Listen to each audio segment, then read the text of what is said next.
Hello students, welcome to the next lecture of Theory of Computation.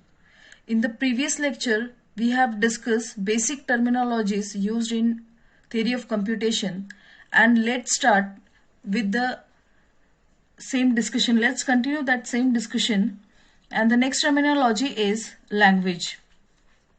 So when we say language, if you consider any language like English, Hindi, Marathi, that language is nothing but it is a group of words, right? In a similar way, in TOC, this language is nothing but a collection of strings.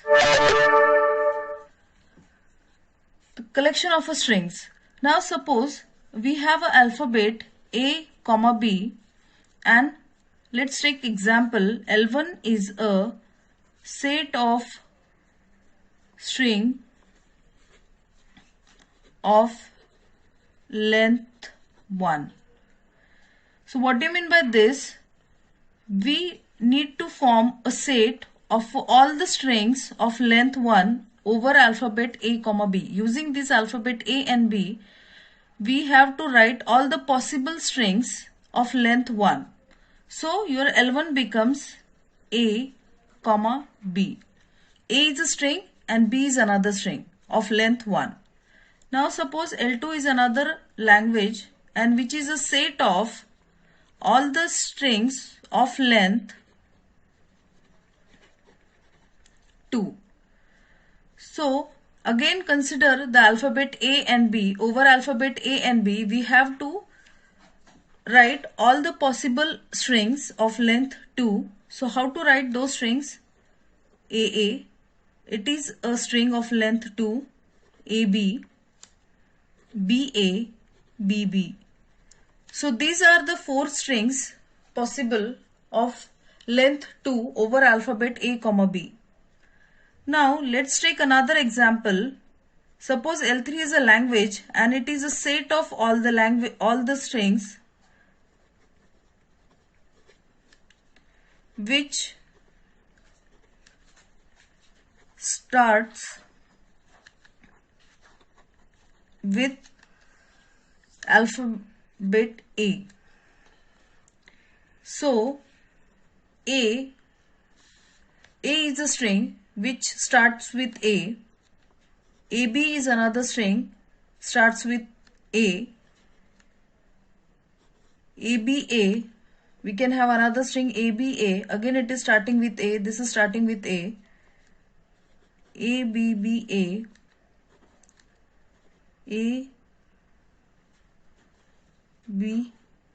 ABAB, and so on. So we are having infinite strings in this. So with the help of this, you will come to know L1 language. These are the finite languages. Here we are having a finite strings. In this L2 language, we are having a finite strings. And in L3 language, we are having the collection of infinite strings. So languages are finite or it can be infinite.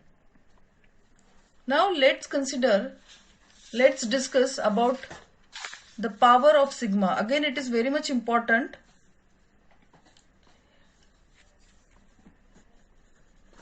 Power of sigma. Let's consider sigma equal to A, comma B. So considering sigma as A, comma B, now let's check the power of sigma. What do you mean by power of sigma? So suppose the minimum power of sigma is sigma raised to 0. This is the minimum power. So minimum power of sigma, that means it is the set of all the strings of length 0. That means in this sigma raised to 0, all the strings of length 0 will come. So what do you mean by 0 length string? That means we cannot consider A or B alphabet, right? So this string is nothing but a empty string, and always it is denoted by a special symbol called epsilon. So this is nothing but, this is also called as a null string. Now the next power of sigma is 1. So this is a set of all the strings of length 1. So that means if you are considering A and B alphabet, and if you want to write the strings, all the possible strings of length 1, so we can write A and B.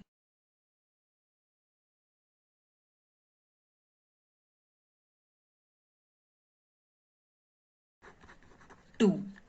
That means considering alphabet A and B, you have to write all the possible strings of length 2, like AA, AB, BA, BB. Just now we have seen this in a language also. In a finite language we have seen this, how to write a length of strings of, how to write a strings of length 2. Suppose sigma raised to 3, it is a set of all the strings of length 3. So here you can write this sigma power 3, you can write it as sigma concatenate with the sigma concatenate with the sigma. And this you can again write sigma raised to 2 concatenate with sigma, and we can write it as AB, AB, BA, BA. This is nothing but your sigma raised to 2 concatenate with sigma. This sigma is A, comma B. And if we concatenate this AB, so we will finally get AB, A, again this AB, B, AB, A, B, B, B, A,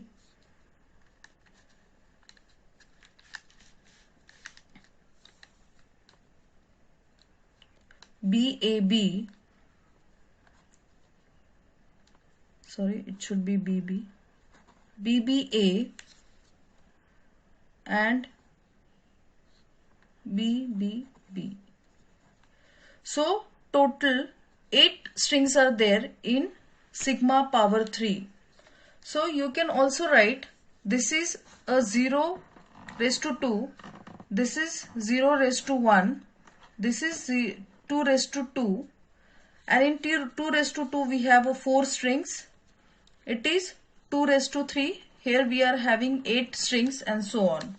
So when you continue with this power of sigma, at the end what you will get is sigma raised to n. So the sigma raised to n is set of all the strings